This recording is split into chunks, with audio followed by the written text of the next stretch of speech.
Pernah nggak kamu nunggu seseorang selama bertahun-tahun? Kamu jaga hati, kamu tolak semua yang datang. Kamu percaya sama satu nama. Tapi di akhir cerita, dia justru nikah sama orang yang paling kamu percaya? Alex, 5 tahun. Aku menunggu dia. Tapi ternyata dia datang bukan untuk menepati janji, tapi untuk berdiri di pelaminan bersama sahabatku sendiri. Ini bukan sekedar kisah cinta yang gagal. Ini tentang pengkhianatan yang datang dari dua orang yang paling aku percaya.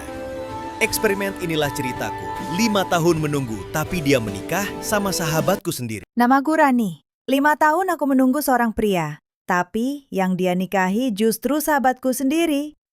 Semuanya bermula saat kuliah. Namanya Ardi. Bukan lelaki sempurna, tapi cukup buatku percaya. Dia jodohku. Dia datang saat aku sedang hampa dan buat segalanya terasa penuh harapan. Dia perhatian, sabar, dan yang paling penting, dia bilang serius. Aku mau kamu jadi yang terakhir, katanya sambil menggenggam tanganku. Ardi lulus dan kerja di luar kota. Kami sepakat LDR. Tunggu aku 3 tahun, ujarnya. Begitu mapan, aku lamar kamu. Dan aku tunggu, setia, bahkan nolak laki-laki lain. Semua demi janji itu. Cuma 2 orang yang tahu soal hubungan kami, Ardi dan sahabatku sendiri, Dita. Dita selalu dengerin curhatku. Dita juga yang bilang, kalau Ardi ninggalin kamu, aku yang hajar dia. Aku tertawa waktu itu, bodohnya aku. Karena nggak tahu bahwa yang paling berbahaya bukan orang jauh, tapi justru yang duduk paling dekat. Tahun pertama, kami masih hangat. Ardi selalu sempatkan waktu untuk nelpon, kirim pesan. Jaga diri ya, calon istriku. Tahun kedua mulai berubah. Pesannya makin singkat, suaranya makin lelah. Tapi aku maklumi, mungkin dia capek kerja, pikirku. Tahun ketiga, komunikasi mulai hilang-hilang. Kadang seminggu tak ada kabar. Tapi aku tetap percaya, karena dia pernah janji bukan? Tahun keempat, aku mulai menangis diam-diam. Setiap malam. Tapi Dita selalu ada. Sabar ya Ran, cowok kayak Ardi butuh waktu. Gak gampang buat lelaki mapan di usia muda. Aku peluk kata-kata itu. Kata-kata dari sahabatku sendiri. Tahun kelima, aku bahkan tak tahu Ardi ulang tahun atau tidak. Tapi aku tetap kirim doa, kirim pesan. Walau cuma dibaca, tak dibalas. Dan aku masih setia. Aku tetap tolak laki-laki lain. Aku tetap percaya. Dia pasti kembali. Tiap curhat, Dita peluk aku. Kadang matanya sembab juga. Aku pikir dia ikut sedih melihat aku tersiksa. Aku bodoh, karena aku tak tahu. Air mata itu bukan karena aku. Hari itu, Dita datang dengan wajah cerah. Ran, aku mau kasih kabar baik. Tapi jangan kaget ya, katanya sambil menyodorkan amplop putih dengan pita emas. Aku buka pelan dan jantungku berhenti sejenak. Nama itu, Ardi. Nama pria yang 5 tahun kutunggu. Nama pria yang katanya ingin menikahiku. Tertulis jelas di undangan itu. Tapi bukan bersama namaku. Di bawahnya tertera satu nama yang membuat dadaku seperti ditikam. Dita. Aku tak bisa bicara. Dunia seperti hening. Suara hilang, mata buram. Hanya detak jantung yang makin tak karuan. Dita memandangku. Wajahnya kaku, seolah menunggu reaksiku. Maaf Ran, semua ini di luar rencana. Aku juga nggak tahu bisa suka sama dia, katanya pelan. Aku menatap matanya. Sahabat yang dulu bilang akan hajar Ardi jika menyakitiku, kini malah menikah dengannya. Aku ingin marah, tapi yang keluar hanya senyum tipis dan kalimat yang bahkan aku sendiri tak tahu dari mana datangnya. Selamat ya, semoga bahagia. Lalu aku masuk kamar, kunci pintu. Dan malam itu, untuk pertama kalinya, aku menangis tanpa suara. Karena bahkan air mataku pun tak sanggup menyaingi luka yang kuterima. Hari itu datang juga, hari di mana pria yang paling kucintai menikah. Tapi bukan denganku, melainkan dengan sahabatku sendiri. Aku datang bukan karena ingin, tapi karena aku butuh bukti bahwa ini nyata, bahwa aku benar-benar bukan siapa-siapa lagi bagi Ardi. Aku pakai baju terbaikku, makeup tipis, senyum palsu, Semua agar aku terlihat kuat, padahal di dalam, aku sudah hancur berkeping. Saat sampai di gedung pernikahan, aku lihat mereka di pelaminan. Duduk berdampingan, tersenyum. Dita dengan gaun putihnya, Ardi dengan jas hitam kebanggaannya. Mataku dan mata Ardi bertemu sejenak. Hanya sepersekian detik, tapi cukup untuk membuat dadaku sesak. Ia cepat-cepat mengalihkan pandangan. Dita menatapku, dengan mata berkaca, tapi senyum dipaksakan. Terima kasih udah datang, Ran. Aku nggak tahu harus bilang apa. Aku jawab singkat. Nggak usah bilang apa-apa. Tanganku gemetar saat menyodorkan kado kecil. Semoga kalian langgeng, semoga saling setia. Kalimat itu keluar bukan sebagai doa, tapi sebagai luka. Seketika itu juga aku sadar, aku tidak hanya kehilangan seseorang yang kucintai. Aku kehilangan dua, kekasih dan sahabat. Hari itu aku tak menangis, tapi aku tahu, aku baru saja mengubur versi diriku yang lama. Versi yang percaya pada janji, versi yang masih punya harapan. Sepulang dari pesta itu, aku berjalan kaki. Tak peduli matahari terik, tak peduli heels ini melukai kakiku. Aku hanya ingin merasa sakit. Biar aku yakin bahwa ini bukan mimpi buruk tapi kenyataan yang harus kutelan. Di dalam kamar, aku duduk diam, menatap cermin. Rambut masih rapi, makeup masih utuh, tapi hatiku berantakan. 5 tahun. 5 tahun menunggu dalam diam, dalam doa, dalam harapan semuanya lenyap dalam satu hari. Pesan-pesan Ardi dulu kembali terngiang. Tunggu aku ya, kita pasti bersama. Aku serius sama kamu, Ran. Semua itu hanya ucapan. Ucapan yang kini terdengar seperti ejekan. Ponselku berdering, nomor Dita. Aku biarkan berdering dan berdering sampai diam sendiri. Dia mengirim pesan. Aku nggak bisa mengontrol perasaanku, Ran. Aku juga korban cinta. Korban? Lalu aku siapa?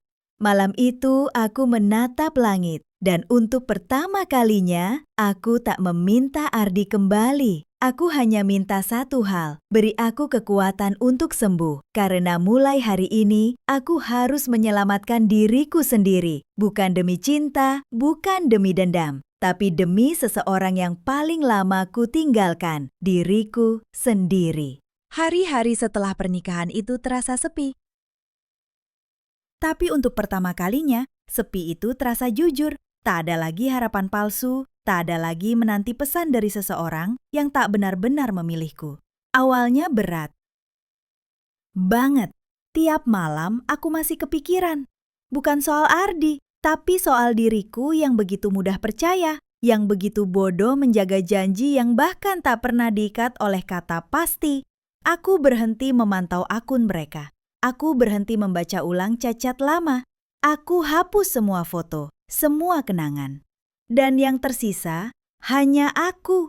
Pelan-pelan aku mulai keluar, jalan-jalan sendiri, duduk di kafe sendiri, makan makanan favoritku tanpa harus tanya, kamu mau pesan apa? Aku temukan dunia yang selama ini kulewati. Ada banyak hal yang ternyata menyenangkan. Saat kita tak lagi sibuk mengejar yang tak mau digenggam. Aku ikut kelas online. Mulai menulis, aku bercerita. Bukan untuk memancing simpati, tapi untuk menenangkan diriku sendiri. Dan di tengah proses itu, aku belajar satu hal. Cinta itu bukan soal menunggu siapa yang kita mau, tapi menerima siapa yang juga mau berjuang bersama. Hari itu, aku berdiri di depan cermin. Bukan untuk mengecek penampilan, tapi untuk menatap seseorang yang selama ini kuabaikan. Aku sendiri. Aku tersenyum. Untuk pertama kalinya tanpa pura-pura. Beberapa bulan setelah semuanya usai, aku menulis sebuah surat. Untuk Ardi. Bukan untuk dikirim, tapi untuk mengosongkan hatiku. Sepenuhnya. Ardi, aku nggak tahu apakah kamu bahagia sekarang. Tapi aku harap kamu bahagia, sungguh. Karena untuk sampai ke titik ini, aku sudah kehilangan terlalu banyak air mata. Kamu pernah jadi rumah, pernah jadi pelabuhan, pernah jadi alasanku kuat. Tapi nyatanya, kamu juga yang membuatku hancur. Kamu bilang cinta, tapi kamu diam saat hatiku kau biarkan menunggu. Kamu bilang setia, tapi kamu memilih orang yang tahu betapa aku berjuang. Kamu pernah janji akan kembali, tapi nyatanya kamu hanya melewati. Tapi tak apa, terima kasih karena pernah hadir. Karena darimu aku belajar bahwa mencintai tak cukup hanya tentang bertahan, tapi juga harus saling menjaga, saling memilih. Aku sudah melepaskan.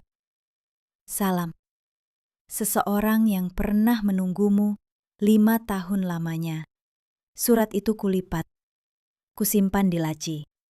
Aku tak butuh dia membacanya. Karena yang paling penting, aku sudah mengatakannya pada diriku sendiri. Dan saat malam itu aku tidur, aku tahu, aku tak lagi tertidur sambil menunggu. Aku tidur dalam damai. Setahun berlalu sejak hari itu. Bukan, aku belum jatuh cinta lagi, tapi aku jatuh cinta pada hidupku sendiri.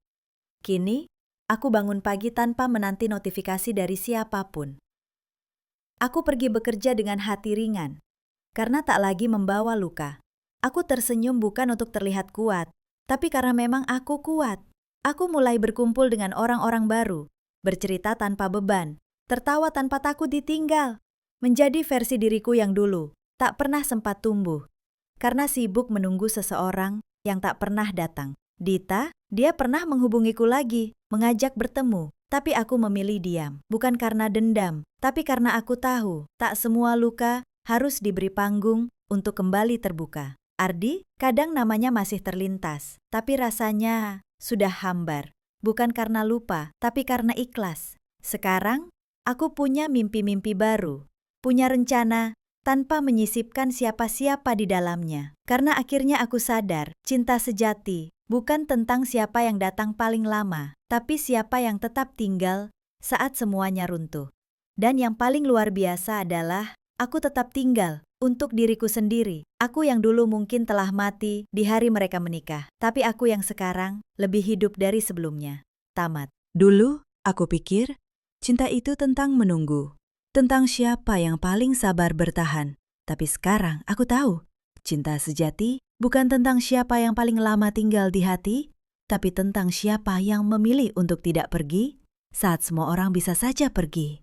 Ardi mungkin pergi, Dita mungkin mengkhianati, tapi aku tetap ada. Dan untuk pertama kalinya dalam hidupku, aku memilih diriku sendiri.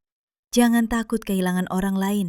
Takutlah kehilangan dirimu sendiri demi orang yang bahkan tidak memilihmu.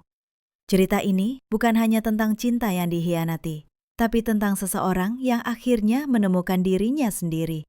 Terkadang, kehilangan adalah bentuk terbaik dari perlindungan Tuhan.